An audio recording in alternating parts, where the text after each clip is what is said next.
సుమన్ టీవీలో మీ personal and business promotions కోసం కింది నెంబర్కి కాంటాక్ట్ చేయండి. విశాఖ వెంకోజీపాలెం శ్రీ శ్రీ శ్రీ జ్ఞానానంద ఆశ్రమం వద్ద ఉన్నాము. ఈ జ్ఞానానంద ఆశ్రమానికి సంబంధించి ఇక్కడ ఎవరైతే ఉంటారో ఆ జ్ఞానానంద సరస్వతి ఆ స్వామీజీ పేరు. ఆ స్వామీజీ ఇక్కడ చాలా వరకు గోవుల్ని సంరక్షిస్తారు అంటూ కూడా చాలా మంది చెప్తా ఉంటారు. ఇక్కడ చాలా మంది గోవులు ఉంటాయి, చాలా వరకు కూడా ఈ గోవుల్ని స్వామీజీ సంరక్షణలో పెరుగుతాయి అనేసి ఇది వరకు అందరికీ తెలిసిన విషయమే. అయితే కట్ చేస్తే వారంలో కనీసం 4 గోవులైనా కూడా చనిపోతా ఉన్నాయి.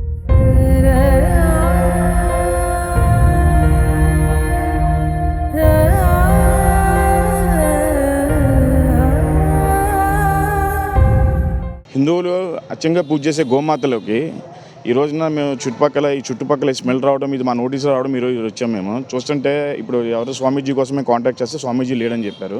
వాళ్ళ తాలూకా ఇన్ఛార్జిని అడిగితే స్వామీజీ ఏదో దొంగ నెంబర్లు ఇచ్చి స్వామీజీ ఆఫ్ ఉంది వెళ్ళిపోయాడు స్వామీజీ ఆఫ్ ఉంది. మేము అడిగే క్వశ్చన్ ఒకటేసారు. ఇప్పుడు వాళ్ళ సమాధానం ఏం చెప్తున్నారంటే గోమాతలు గోమాతలు కటింగ్ తీసుకెళ్ళి పట్టుకుంటే వాళ్ళు తీసుకొచ్చి పోలీసులు బలవంతంగా వీళ్ళ దగ్గర పెడుతున్నారంట. పోలీసులు వచ్చి బలవంతంగా వీళ్ళ దగ్గర పెడితే వీళ్ళు మాకు సంరక్షించడానికి మా దగ్గర మేత లేదు ఏం లేదు, మేము ఎలా సంరక్షిస్తాం అని చెప్పి చెప్తున్నారు. కనీసం సంరక్షించకపోతే కలెక్టర్ గారికి ఎవరికి మీరు చెప్తే దానికి సింహాచలంలో కానీ చాలామంది గోమాతలు పూజించి గోమాతల కోసం ప్రత్యేకంగా దాతలు ఉన్నారు, అందరికీ ఉన్నారు. వాళ్ళ దగ్గర కనీసం వాళ్ళ సమాధానం కూడా వాళ్ళ దగ్గరికి వెళ్తే కనీసం ఏదైనా ఈజీ అయ్యేది.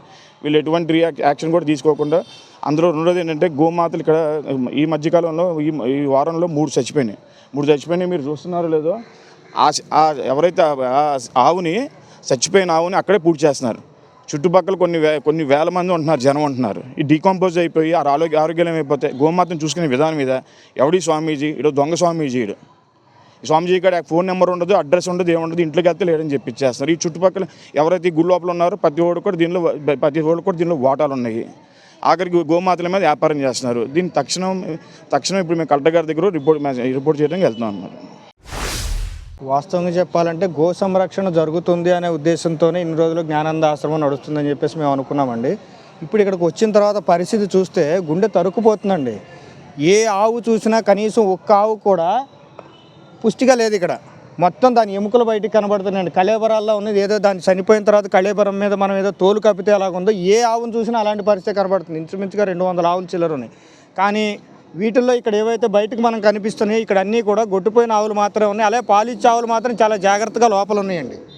వాటిని మాత్రం జాగ్రత్తగా అట్లా పాలు పిండుకుంటున్నారు. వాటికి పుట్టిన పిల్లలు చూస్తే 3 రోజుల పిల్ల అదో గంటలో చనిపోయేలాగా ఉంది. అది పాప కనీసం నుంచొని తల్లి దగ్గర పాలు తాగే పరిస్థితి కూడా లేగ దూడకలేదు.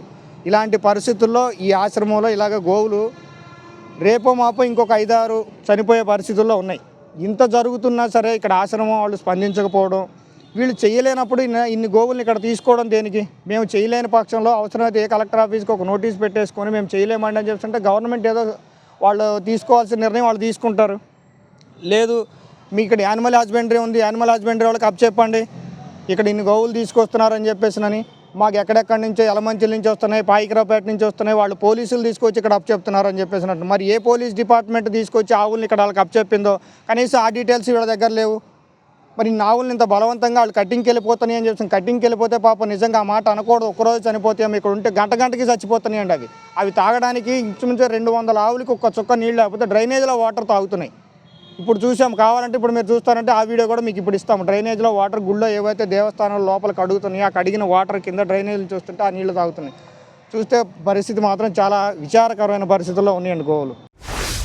ఇక్కడ ఉన్న పరిస్థితులను చూస్తుంటే గోవులను చూస్తుంటే ఎంత బాధాకరంగా ఉన్నాయంటే అట్లీస్ట్ వాటిని శుభ్రం చేయడానికి కూడా ఇక్కడ మనుషులు లేరు. అదే ఆ పాలు ఇచ్చే వాటి దగ్గర మటుకు ఒక వ్యక్తి ఉన్నారు, దాన్ని మంచి చెడు చూస్తున్నారు అది శుభ్రం. కానీ ఇక్కడ చూస్తుంటే ఎంత వాసన వస్తున్నా ఇక్కడ మినిమం శుభ్రం చేయడానికి ఆలోచన కూడా లేదు. ఈ గుడికి ఎంతమంది భక్తులు వస్తున్నారు. నిజంగా ఆయన సేవా దృక్పథంలో స్వామీజీ చేయాలి అనుకుంటే ఎవరినో ఒకరిని వస్తే చేయరా? ఈ దేవాదాయ శాఖ అన్నప్పుడు ఈవో గారు ఇక్కడ ఉన్నారు, ఈవోకి బాధ్యత లేదా?